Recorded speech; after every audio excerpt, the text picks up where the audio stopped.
able to connect. So in your guidebook, I share the schedule. One of the things I invite you to do is to create a form of an altar. If you don't have that practice for yourself, you can think of it as also a crystal grid, because it also helps to have a place where you anchor the energy. And so similar to what I said earlier about honoring the directions, right? We opened up the directions. If that's not something that's part of your cosmology or part of your practice, you can, set up Reiki in the space. You can also anchor other guardians of light, right? So, for example, angels. Michael is in the south, Gabriel's the west, Uriel is the north, Raphael is east, Sandalphon is the earth, and Metatron is above, right? So you could do that as well. So these are just ways to kind of connect to your environment and ground in. And so I'm going to do an overview of the autonomic nervous system, precisely because Melanie, you weren't here for level 2, but there's still things you'll get in this level. So I'll share some of those, and we'll go through the protocol segments. And one of them is the guided experience with the crystal points. Now, I know that some of you may or may not have your crystal points, but any 6 crystals will do, right? So these are like maybe an inch or 2 long. I think the longest one is maybe 2 inches. So they're not that big, right? These little crystal points. So we're going to need 6 of those, if possible, for one of the protocols, because we're going to be working with the 6-pointed star as well. And then we will do the practicum tomorrow, and receive the 2 rights that come with this level. So a few review practices. We opened up with the Viracocha, the sacred source, and this is really connecting to another way that we talk about the Viracocha is the luminous energy field. And why it's important to work with the luminous energy field is because in the work that we're doing, we could say in Reiki, but also through these protocols, in the sequence of shamanic elements in Reiki, we are operating at the level of spirit. And when we operate at the level of spirit, we are having an impact on either our blueprint or a client's blueprint, because we are using that language of energy to, I don't want to say make changes, but to upgrade or amplify the vibrational quality of their luminous field. And so if we are going to make any changes in our own life, if we want to make any changes in our life, we make those changes at the level of spirit, not at the level of the body. And I'm going to go into that more today, talking about the 4 levels of perception, which I do not include in your guidebook, so I apologize. But I will share something that can be helpful for that, that you can add to your guidebook. And so when we make these changes at the spirit level, then it starts to impact us at the physical level, at the level of the body. And we can then notice those shifts or changes or transformations. So when we're working with the 6-pointed star, we are working on the body, but through the backside. And what's so special about this is that in our backside is the imprint of our history. It's not just our personal history, it could be the imprint of our family history, it could be the imprint of our lineage, right? But this is history is behind us on our backside. And so if we think about the number 6, this is the number of harmony and balance in numerology. And the potency of the 6-pointed star,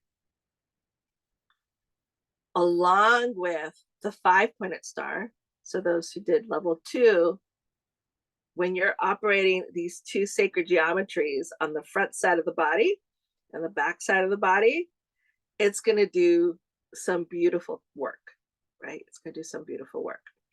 So that's part of what we're going to get into today. I'm not going to share with you the caves of power at this level, but I will share the bands of power, and this will make more sense to you, Melanie, when you get the attunement. But the bands of power are these color bands. So we have red covering the first and sacral chakra, first and second chakra. We have we have black, then we have red at the solar plexus, then we have gold or yellow at the heart, silver at the throat, and then like a bright white one at the third eye. And so the idea is that we set up these bands of power around us, and there are these protective fields. And so even if you didn't get it, the attunement, you can feel it, and then you can use your hands to expand it out. And it's anything that, you know, may be coming to you that is not of the highest vibration gets reflected back, right? And return to sender at a high vibration, right? Return to sender with love. So it's helping to protect your energy field. This is similar to in Reiki when you set up your Shoku Rei and your Reiki bubble, right? It operates similarly. But there is a second rite that comes with that, which is the Chumpe Karpai rite with the bands of power. In level 2, I shared with you about the Tonali, which is at the crown, the Teyolia, which is at the heart, and the Ihiyoto, which is at the liver, and that green light and triangle that is set up. So that is something you could do with yourself. I did not share the breath of fire last time, so we're going to do that now. But breath work, you know, there's this whole trend. I don't know if you've noticed this on your Instagrams, but I keep getting all these ads for breath work, for breath work training, as if it's like a trend, as if it's something new. But breath work has been part of these practices of many indigenous people for millennia. And so one of the ones that we can use to help fortify our luminous energy field is the breath of fire. And so the breath of fire is a quick inhale and exhale at the nose. And you'll know you're doing it right because your belly starts like bouncing like this when you're breathing quickly. Inhale, exhale. And so we're gonna fold our fingers together, and our index finger is gonna point down when it's behind us and point up when it's above us. And we're bringing it to the lower backside. So if you're not able to reach behind you, you can just place your hands at your waist. And so it helps to open up the chest space, hands down. Whoo! You can take a nice inhale and exhale, clear it out before you get into the breath. And we're going to do it 50 times. So quick inhale, exhale through the nose 50 times. I like to do counts of 10 in my head, and that helps me keep it in track, such as I lose my place. So here we go. Nice deep inhale, exhale. And we begin.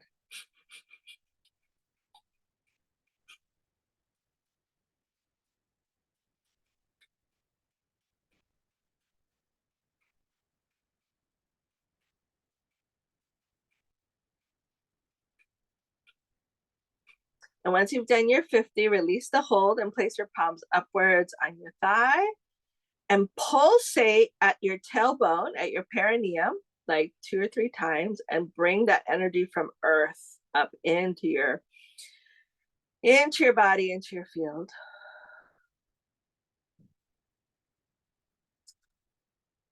And now we're going to bring our hands above us, again, clasping our fingers, index fingers above us, dropping the shoulders. Take a nice deep inhale, full exhale. And another 50.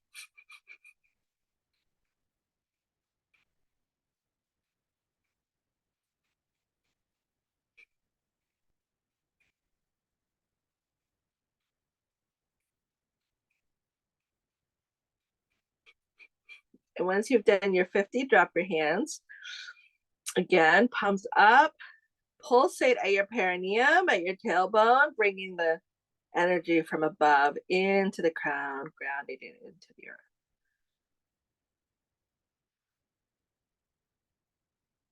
Beautiful. And so I would recommend doing that sequence for 3 times. So it's a total count of 300 that you're doing the breath. And working your way up to 500.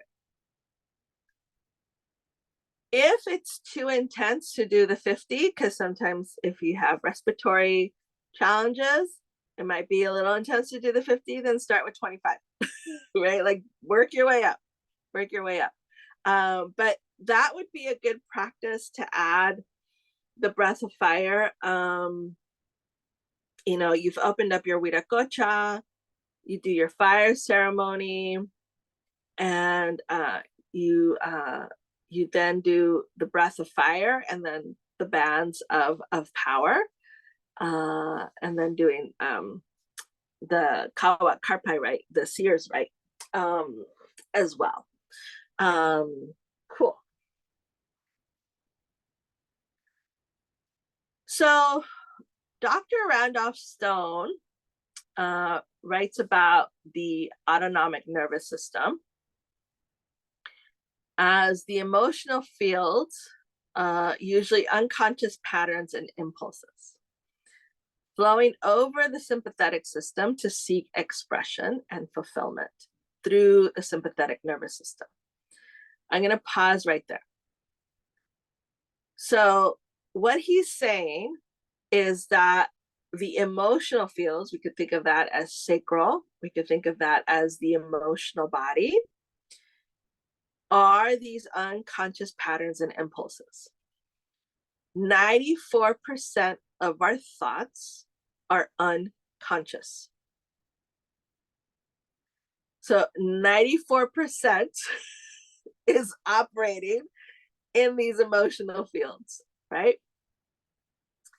And he's saying they flow into the sympathetic system, right, to seek expression and fulfillment. And I think that phrase right there, to seek expression and fulfillment, is key for us to understand, because when it cannot be expressed, when it cannot be fulfilled through the sympathetic nervous system, it's going to get stored in the body, right? There are things, there's that phrase, the body remembers, right? The body remembers. Now, the body may remember, but it may not remember why or how or when. It just knows, I have this. I kept this because at some point it was going to get resolved, right? But that's where the sympathetic nervous system is trying to make things get expressed and fulfilled. Our breath is how we stay awake. It's how we keep breathing. It's how we are alive, right? The sympathetic nervous system is like, you got to keep this person alive. Let's keep the breath going. Let's keep the blood flow going, right? It's going to keep operating these systems for us that we don't need to think about. Now, the parasympathetic impulses are the conscious reactions to both nervous systems. So the parasympathetic, when it's operating optimally, when it's able to come in, it can serve as a balancer or brake on the excesses, right? You can say it's time for the nap. It's time to go to bed. It's time to unwind, right? And it helps to regulate the sympathetic nervous system. When we're asleep, the sympathetic nervous system is in operation. But what we're trying to attend to within ourselves and also within a client is when it's ongoing. For example, the mental, right, replay of the day's events and what should have been done and what should have changed and what should have happened and blah, blah, blah, blah, blah, right? So we're trying to quiet and bring the sympathetic system into a parasympathetic state so we could come into a place of rest. Because in that place of rest is where there's a lot of restoration within the body. So when a client is coming to see you, what they're experiencing is their parasympathetic coming into fullest expression. This is why when they get off the table from having a session with you or off a Zoom call, having a session with you, they are in complete relaxation. They feel so much lighter. That's usually the statement that I hear.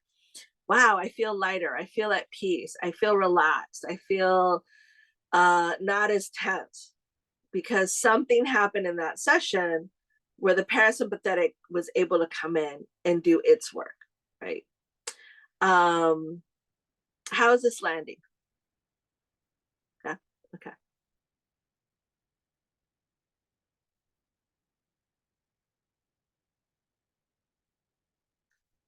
So here is a chart, and the areas where it impacts. And one of the areas that we're going to get into, we're actually going to work a lot with the cranial nerves because we're going to work on the backside. And we're also going to work a lot with the thoracolumbar. I know it as thoracic lumbar. So we're going to work a lot with that, with one of the holds to address the sympathetic. But there is a whole new field of study, which I might bring in tomorrow to you all, but I don't know if I can. But one of the areas to understand is there's more to the autonomic nervous system, that it's not simply about just the parasympathetic and the sympathetic, and that in fact the vagus nerve that runs from like behind our ear down into our intestinal tract, there's this whole field that's opened up about the polyvagal. And the polyvagal is addressing that aspect of the autonomic nervous system. So there's a whole new area of study. But again, I don't know if I could bring it into this level. But I bring that up for you all because this understanding of the autonomic nervous system may introduce you to other work that is out there and can help support and complement this. So that's why I bring it along. But we are interested in these areas because we're trying to help the how can I call this? The river of life in our nervous system is called the cranial sacral fluid.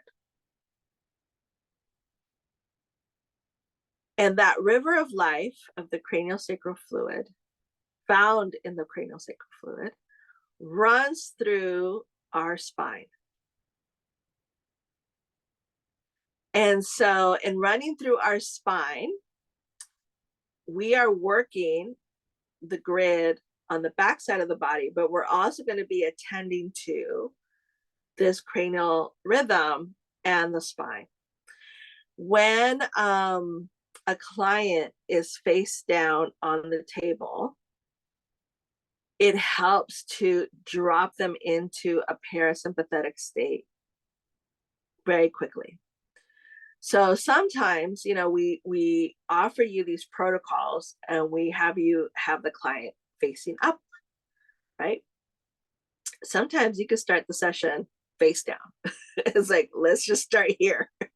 And so I'm going to show you a few diagrams.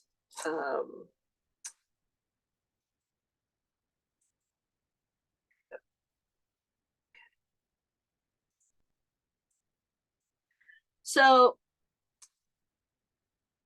the backside of the body, this is an illustration of where some of these blocks can be. But one of the key things that we are trying to connect to, here's the sacral bone, this little triangle. Oops, sorry, did not want to do that.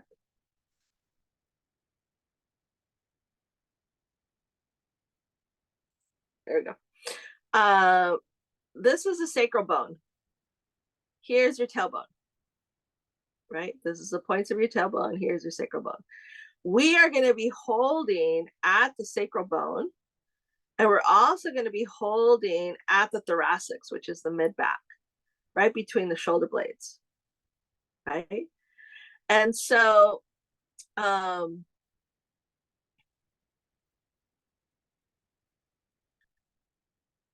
the tailbone is your coccyx. And another aspect of balancing the sympathetic system, you see the perineum, is anything below these little X's here. And there are different reflex points on the joints that can also help connect you to the parasympathetic without having to touch the perineum itself. I'm going to show you those contact points as well. For Dr. Stone, he saw the body in terms of polarities, opposites. And so the top of the body at the neck is positive. At the bottom of the body, it's negative. And the middle is neutral. And so we're trying to get these balances. And so sometimes if the client is too much in the head space, we go to the other end and bring them in or bringing them down, right? So we're holding at the feet. And that helps bring them down. If it's too much, you know, into the earth, so to speak, too much of the doing of like needing to work and no connection to their sense of self or higher self, then maybe we'll work at the opposite end. We'll work at the head and bring them up, right? So sometimes it's an awareness of where the client is coming in, how they're coming in, that we decide, you know, are we working face up? Are we working face down? Are we going to start at the bottom? Are we going to start at the top?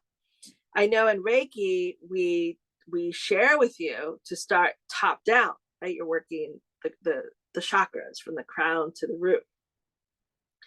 And you can still attend to that, but sometimes it's important to understand that the body is not linear, right? So I feel like sometimes when we're working top down, it creates a great structure to follow the energy. But when you are palpating the field or scanning the field, as you do in Reiki with the Biosen, the body is telling you where certain things are happening. And then you can proceed to see what would be the best way to approach this, right? What would feel most supportive, most resonant for the client, right? To approach this. So using the grids of either the 5-pointed star for the front side of the body or the 6-pointed star for the back of the body is going to help you understand the dynamic of this. Okay, let me see where else I wanted to go with this. Here we go. Nope. There we go. So I shared this in level 2, but we are trying to understand that there are reflex points between the sacral and the occiput. And one of the holds that I will share with you in the protocol, aside from working at the mid-back, the thoracic, and the sacral, is holding also at the occiput and the sacral. In level 2, I shared this with you when you had your hand under the heart and then holding at the occiput while the client is faced up. You can do this hold also while the client is face down. And this hold, like literally the hand gently on these spaces of the occiput and the sacral, are going to help the parasympathetic to come into higher optimal quality, right? Because it finally, you're addressing these two polarity points that will help the nervous system come into this equilibrium. Yeah. So in this diagram, I'm showing you there's a lot of language around the anatomy and what is happening and how this is getting balanced and why is it getting balanced. But if you're interested in the work of Dr. Stone, there is a whole website called Digital Dr. Stone where he has really cool illustrations like this. you could really get into it. Here's another diagram that I shared with you in level 2. Again, that relationship between the occiput and the sacrum. There's a whole exercise field where they are working these two polarities. It's almost like twistings that are happening. I want to say it's called T something. Can't remember at the top of my head right now. But what Dr. Stone is sharing with us is that the energy, the mind energy, right, is set up as a geometric pattern of energy. And so when we are connecting to that cerebral spinal fluid, we are tending to all those nerves that are occurring down the spine, but also we can address them from these spaces. So I want you to keep this map in mind when you think about the backside of the body. So A is like at the outer part of the shoulder blade, B is in the inline of the shoulder blade, and C is like on the outer part of the spine. And so when you can map this out, have this map in mind when you're working on the backside, you are going to draw line A, right? So if we look at the shoulder, map it, it's going to drop in to the V part of the sacral bone, but you know, the almost like getting you into the tip of the coccyx. The B part is going to get you to the hips, and the C is going to bring you right in the middle, right? If you can keep this in mind when you're doing the 6-pointed star, It's also going to help you address these points from the top of the body to the bottom of the body on the back side, right? Any thoughts, any questions on this illustration?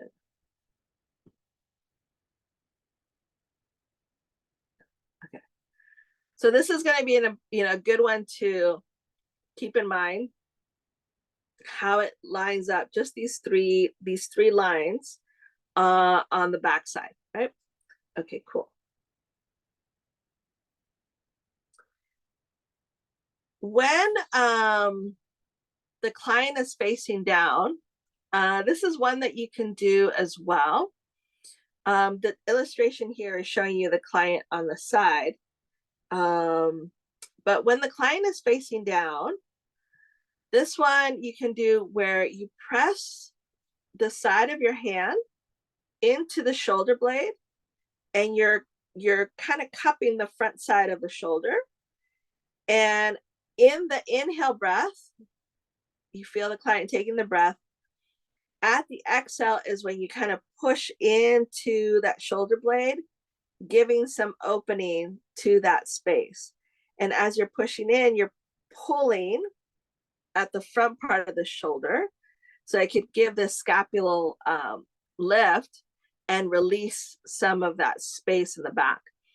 What happens when we hold a lot of tension in our body? I don't know if you've had this happen when clients come in with a lot of like shoulder or neck pain. When you release here at the scapula, it's actually going to help their shoulder and necks like drop, because part of that pain is the tension that is here in the mid back and the thoracic that is holding this. It's like it's holding there, so it's pushing everything up, right? You release here, it allows things to drop down. Yeah, does that make sense? How much body work do you all do in your practice?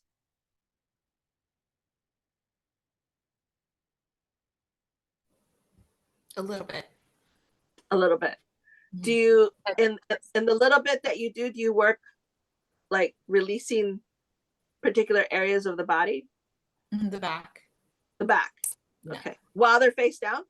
Mm-hmm. Okay. Okay. So some of this is going to be probably very familiar for you. Cool. And for you, Yuda? You mean like practice for other people? Yeah. Yeah, I haven't done much back. It's pretty much facing up, although with my mom, we have done some back. And I know I need this. I mean, I do like massages I've been doing, but yeah, I think it's definitely something that I need, and I know that it's gonna be helpful for me to like heal that and then be like that person that can help other people heal. I also have this visionary aspect of me, so a lot of the weight of the world is on my shoulders. That's kind of like the shadow of it sometimes. So yeah, this seems like really important for Cool. me to Cool. Beautiful. Beautiful. Thank you all for sharing that. So here in the illustration, it also shows you how to like, you could also try to bring in your fingers. So when the client is facing up, you can also do the scapular release.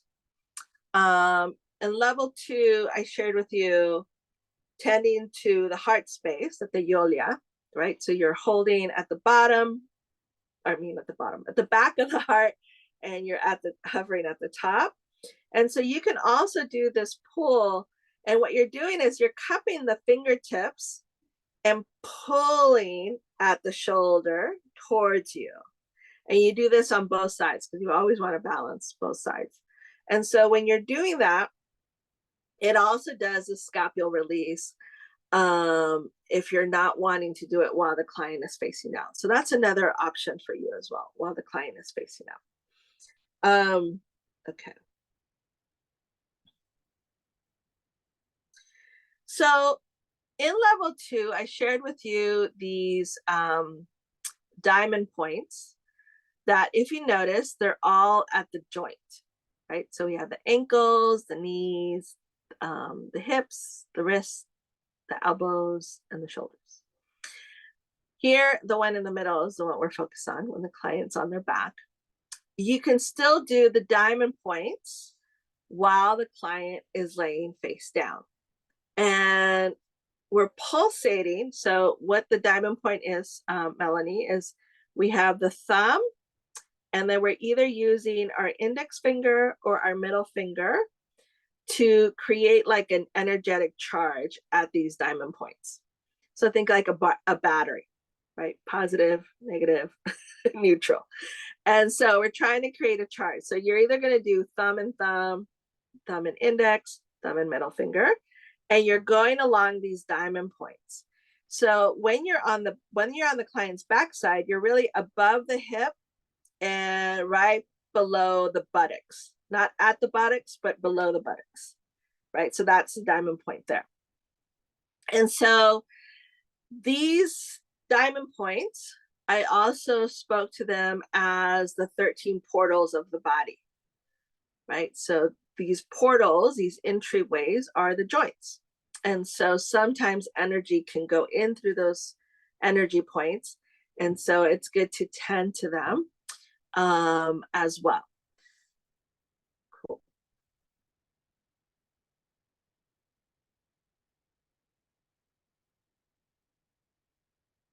Okay. And is that one, I'm seeing like the backside, the shoulder blades and the shoulders. Yeah. So there's Right. an additional 3 Yeah. with the neck. Yeah. Okay. Yeah. Yeah. That's why that scapular release feels so yummy when it's done. Because yeah, we're tending to this area. Yeah, absolutely. Good eye. Trying to see, where is the other end?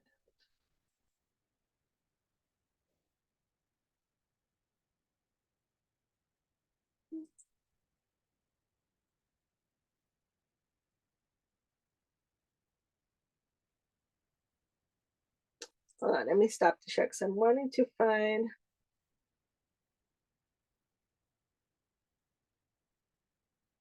the handout on the anatomy.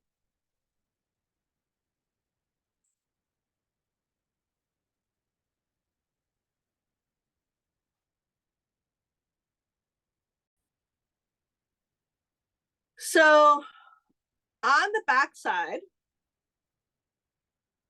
I want you to notice where the adrenals are and where is the spleen.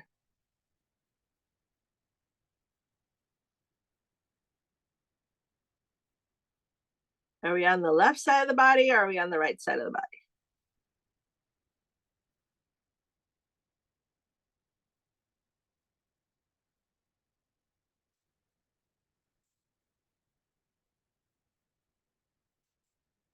Right side? Well, no. Yeah. We're totally on the Right. left side. We're on the left side of the body, right? The adrenals are on either side, but the spleen is on the left side. And look at where the adrenals are. Right above the kidneys. Right?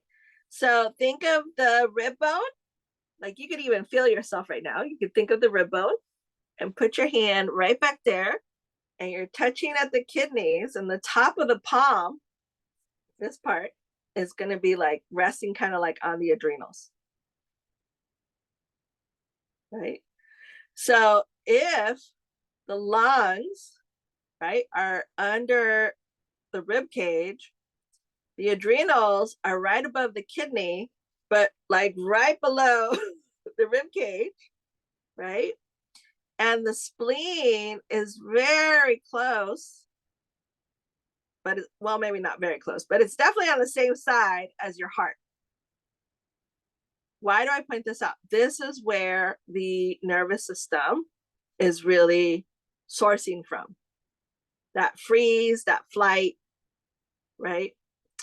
That fear reflex is your adrenals, right? In the sympathetic, your adrenals are going to let you go. It's going to be like, vámonos. We got to get out of here, right?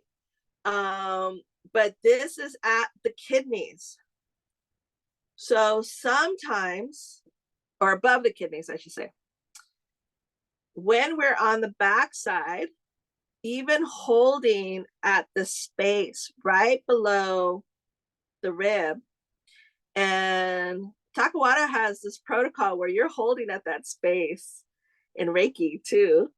But this is important to sometimes, excuse me, hold, right?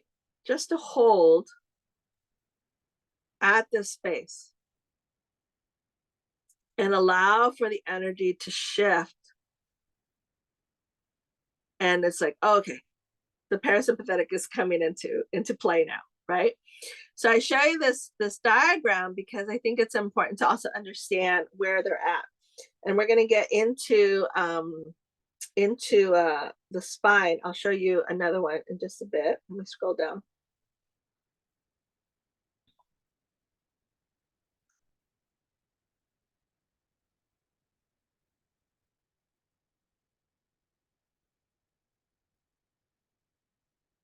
Here we go.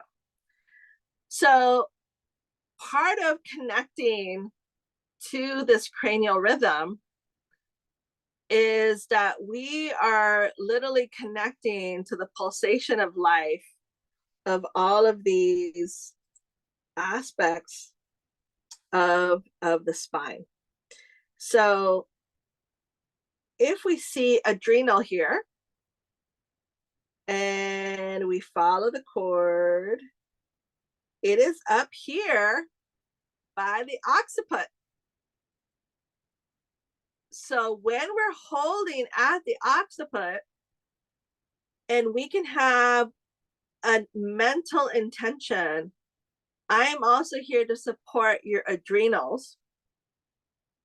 Guess what? The body's going to be like, oh, thank you.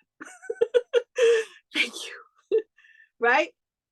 If you've ever, even when you're doing the Reiki hold of just holding like this, holding the head, right? You slide your hand in on each side and your fingertips are at the occiput.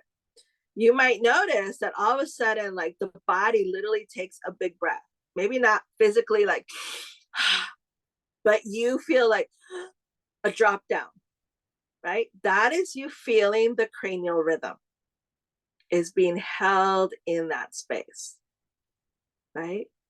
And this is why that hold is so important. We don't want to rush anything, but it is reflecting back, right? Now you understand the reflection of the organs and how they're lining up to the spine. And by extension, you're connecting to the cranial rhythm.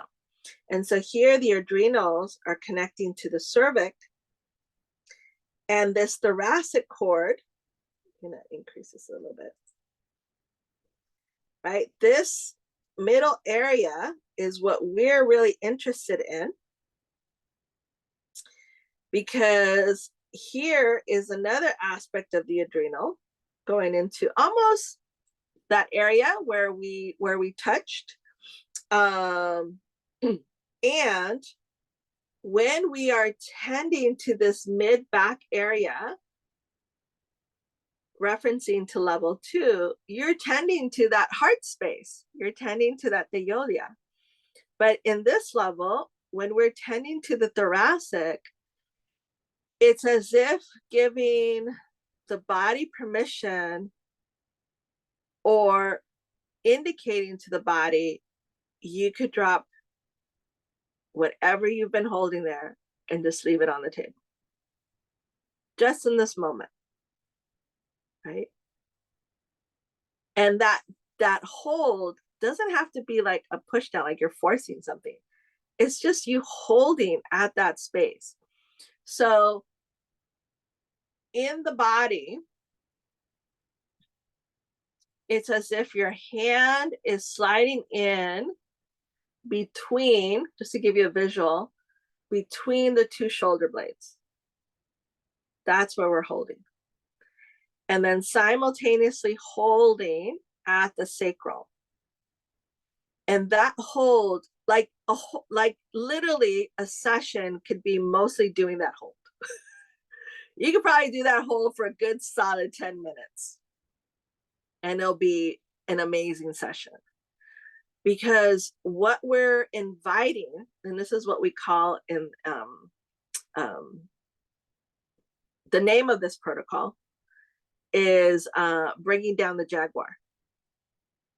Right? When the jaguar is afraid, it's like gonna run up the tree. I don't want to get eaten. I don't want to get attacked. And so we call it bringing down the jaguar, right? It's so beautiful. But that hold right there at the thoracic and at the sacral is going to do so much for the body. Now, you can do that hold while the client is facing up, and you can do that hold while the client is facing down. Yeah. So when we are tending to, if you notice how the spine is reflecting to all these different organs and different areas of the body, then you are addressing also a lot of these areas that maybe the client, wasn't aware of. So I love how in comedic medical writings, they knew how to map out these organs and the relationship to the chakras, right? Without any equipment, right? Like they knew this is how the map of the body was.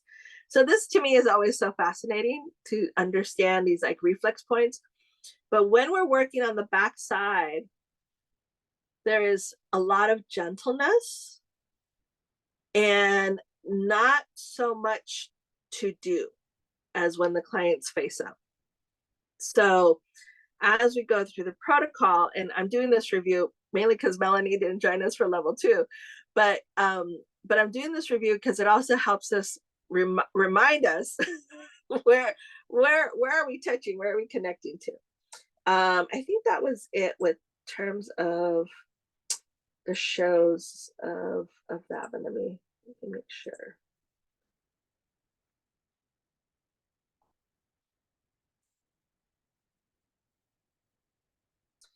Okay, I'm going to take a pause here. Melanie, how familiar are you with the autonomic nervous system? No, I don't have much experience with learning about that. All right. Okay, so then I will show this. Cool.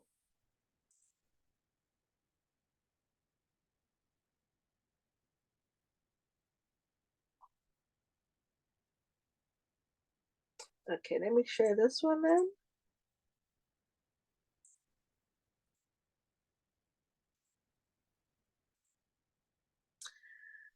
And I'll share this with you. I'll send you a hard copy, Melanie, with these handouts in your guidebook. Right now, level 3 is the digital guide is only what I shared with you, all those 12 pages, because much of this was included in level 2. Okay, so an evaluation of the sympathetic and parasympathetic. So this is a shorthand for you all. And so you can tell when a client is coming in and how they're coming in. We should probably phrase it that way. How a client comes in, you can tell if their sympathetic nervous system is like on full blast, right? It's like high level, right? And so a lot of this can be seen with hyperactivity. Sometimes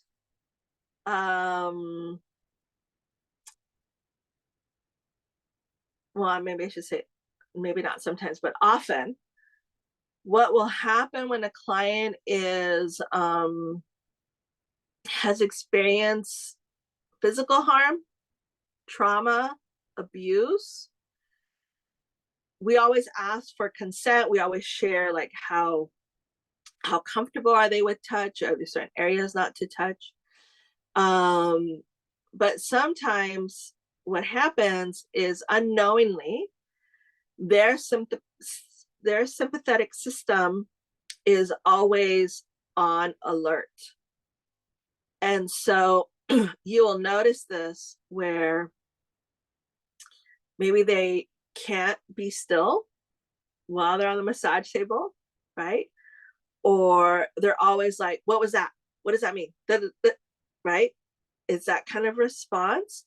So that just gives you an indication of their sympathetic system really on high alert. The other is a pulsation. The energy around them or certain areas of the body is going to feel like a buzz.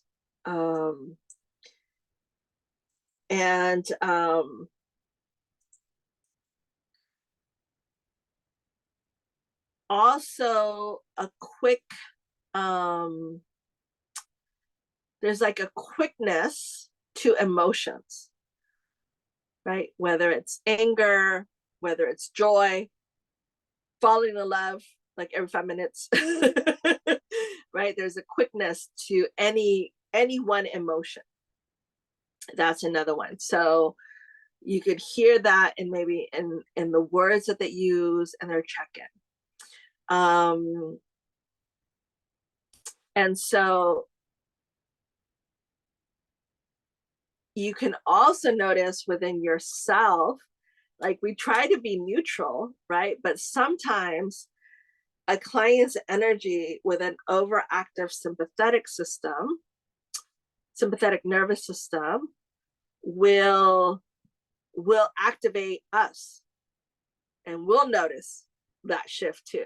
And so those are other indications there as well. When the client or you are in a more parasympathetic state,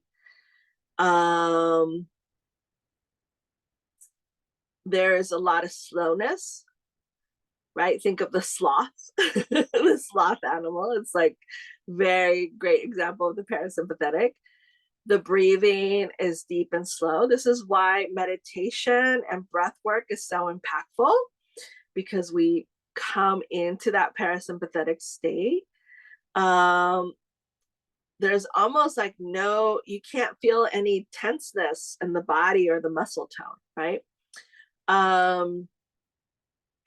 When they're fully in that parasympathetic, they probably are not able to come back from the session. Like they're out, right? So it's like, this is why it's so important to hold at the feet at the end of the session to ground them again, right? Some like deep touch. Sometimes it's tamasic, sometimes it's rajasic, right? You have to do like gentle shake to get them up and going. I know that for me, what sometimes happens to me when I'm in session and the client finally gets to that parasympathetic state, like I'll start to yawn myself. And so it's like, oh, okay, finally something shifted, right? Like, oh, I also felt it. But we're starting to notice those shifts, right?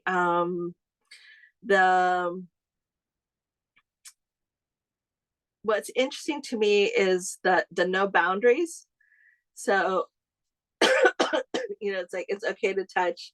They have like no reaction, right? No reaction happening now. But what we're noticing, or what we're trying to keep in mind, is the switching.